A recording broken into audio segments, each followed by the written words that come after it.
Okay, hopefully this will stay up. The stand on my tablet fell off or broke.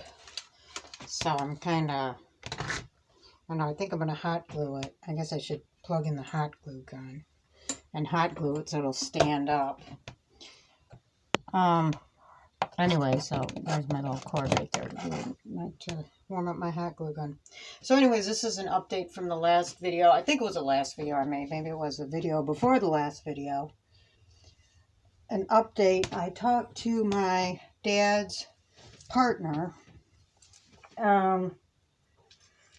And she officially retired. She said September 26th. But she's a wait person, a server at a restaurant. And she told them that she was not... Okay, first let me tell you where she worked. It's called something like Louie's Corned Beef and Hash. It's in the city of Detroit. I believe it's near the Eastern Market. She said it was by something else that was kind of popular, and I can't remember what she said. But anyways, so she works there. She told them when she retired, she did tell them that, you know, if you absolutely need people to work, because she knows, you know, being that she's a loyal person, she says, I think she says she's worked there 17 years. You know, she wants to see the business succeed. She's made a lot of friends there, you know, with coworkers and boss. And she could always use the money, you know. She said that she would continue, you know, she would come in and work for them if absolutely necessary, you know, if they couldn't find anybody else to work. So she said that lasted for about a month. And then for, I think she said the last 5 or 8 weeks, something, they've been calling her in constantly to help out. And they do only call her when they really need her. I mean, they're not calling her just because somebody wants a day off. But she says when she goes in there, they really have nobody to work. So, you know, they're trying not to be calling her in all the time. But she says the money is so good over there. But she did say, it's like I said, it's called Louie's Corned Beef and Hash or something like that, in the city of Detroit. It's not the deli, because I think there's a deli by the same name. Don't know if it's owned by the same people. But she said that the breakfast average about $40. You know, so, and the funny thing is, I says, you know, I asked her, like, you know, because she's saying that the prices have been rising, especially after COVID, but they've been rising, you know, regularly, even before that.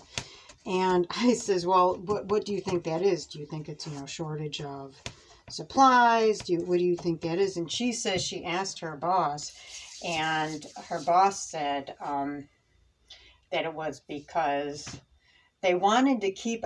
This makes no sense. I don't know how to... She says her boss said that they wanted to keep out the people that couldn't afford to eat there. Well, you raise the prices high enough, nobody will be able to afford to eat there. What does that even mean? And why would you want to deny people service? You know, why would you want to deny... You know, what's the snobbery all about? You know, I am very anti-snobbery. And there's certain things where you can be snobby about. You know, if you're actually... there's things that I feel that you can be snobby about. And the only things I think you could be snobby about, in my opinion, is things that you actually physically had to achieve. You know, it was a big physical... I'm not talking about mental. Mental can go somewhere else. But physically had to do something. Like, I'm snobby about my diet.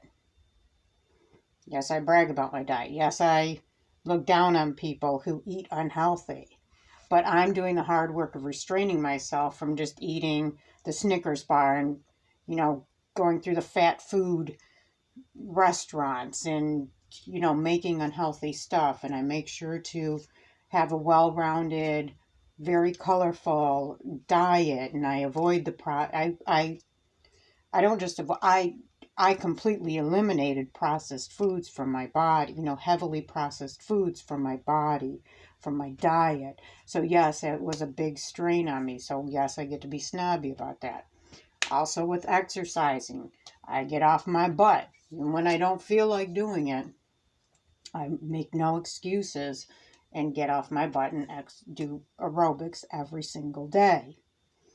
Sometimes twice a day. So yes, for that stuff you can be snobby about, but buying food, you're not even making the food. I could see if you're making the food, but somebody else is making the food, somebody else is serving you. There's nothing to be snobby about. That type of snobby, that's uncalled for, that's unjustified, because the only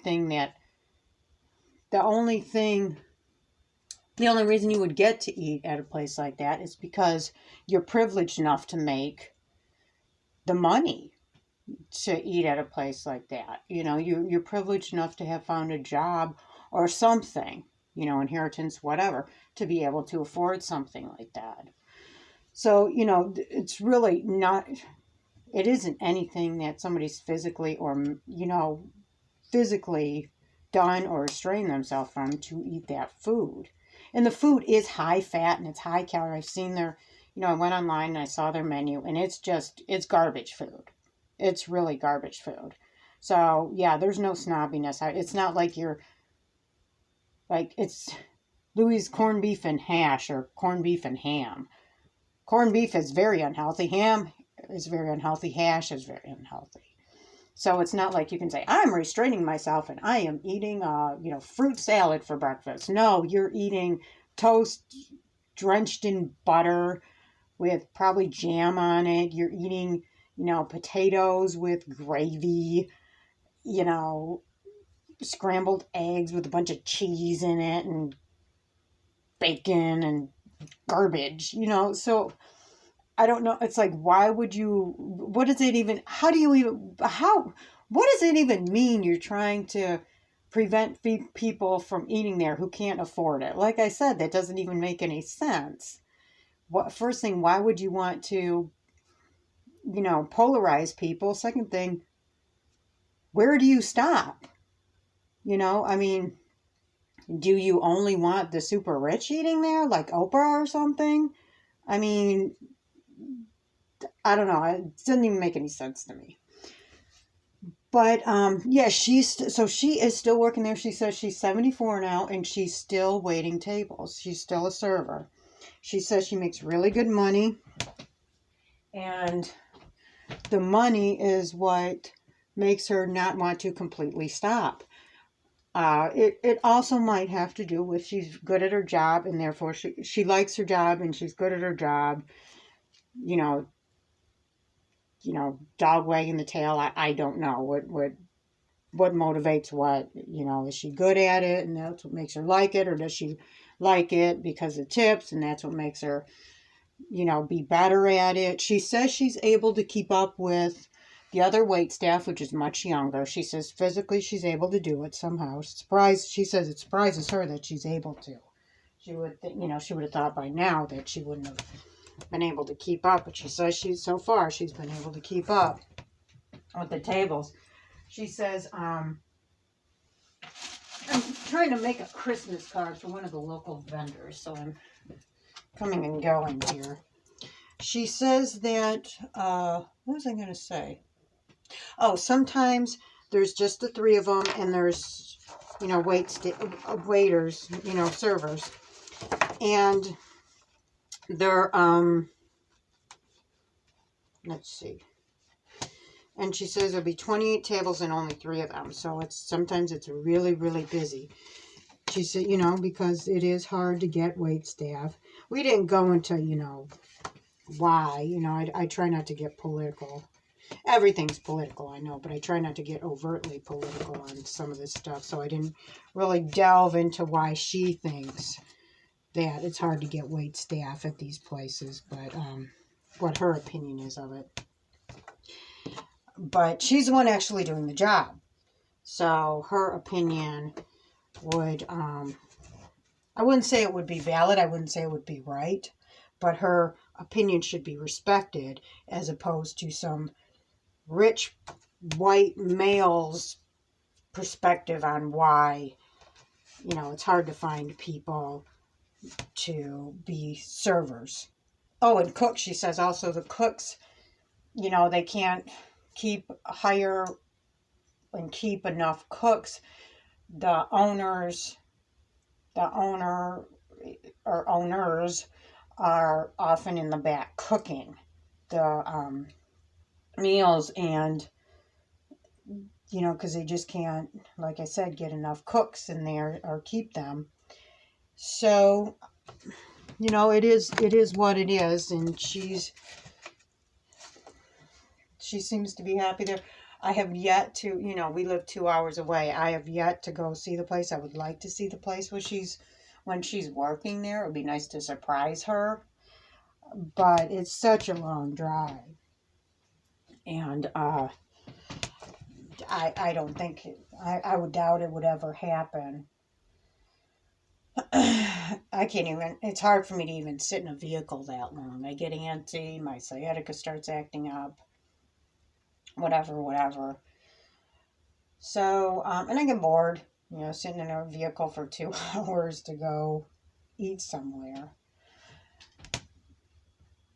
But anyways, I just wanted to update you yes, she is still working. My dad, he says he's mostly retired. He, every once in a while for family or friends, he'll do some little, little carpentry stuff. He's not roughing in houses anymore or doing the roofing.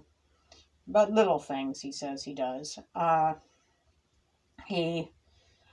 think he said this year he didn't go up and take the storm windows down in the spring, so I don't think he went up to the second story and had to put the storm windows back in this winter. But he did say I think he said 3 of the windows on the main floor.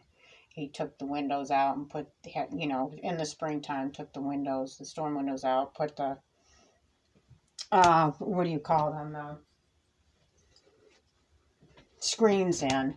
And so then he had to in the wintertime, he had to put the storm window, take them off and put the storm windows in. He says another thing, and I didn't even think of this. He says, them storm windows and them screens take up a lot of space, to store.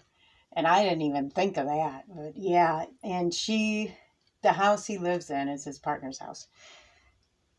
She has a lot of windows. And I remember looking and seeing the windows, and it didn't dawn on me about, the storm windows, and definitely didn't dawn on me about how much it takes to, how much room it takes to store that stuff. And he says it takes a lot of, there's a lot of windows in there. I remember a lot of windows, and they're nice windows.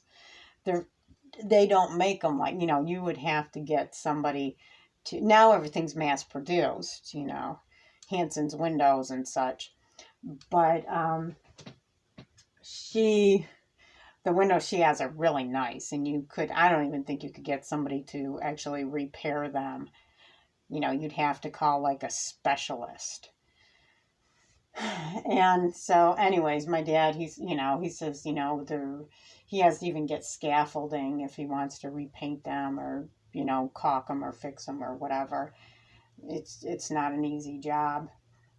And the house the maintenance on that, old houses like that. But, they're still doing it. Yeah, they're still doing. My dad, like I said, I think he was 33 when I was born. I'm 48, so he's 8, 9, 10, 11. So he's 81 this year, and his partner's 74. He's still doing it. Like he says he's got arthritis now, and again, he's found different ways to do things. He has backed off on some of the things, but he doesn't say, oh, I got arthritis, I'm just going to sit on the couch and watch TV all day. Like my partner sees this, he's going to flip a lid. But like my partner's parents, that's what his parents do. You know, oh, I got a bad shoulder, I'm not going to do anything now. I'm just going to sit and watch TV all day. And that's not what my parents are. Yeah. My dad's partner, she says, you know, after a day of work, you know, I'm not no spring chicken. It's, my legs hurt. You know, it hurts like, you know, not when I was younger I could do a whole shift and be okay. But she doesn't let it stop her. My dad, he says, you know, I'll work for an hour and then sit down for an hour and rest. Work for an hour, sit down. He says, that's why I got to do it. I get winded, I get tired, I get aches and pains. I can't just go straight 6-7 hours doing, you know, physical work and then resting. I gotta do it in increments. You know, he says his knees are bad, his shoulders bad. I can imagine, you know, how many roofs he's fallen off of and all sorts of things in his line of work. You know, I assume, you know, he's probably got a lot of aches and pains from damage done from his job, but he doesn't let it completely stop him.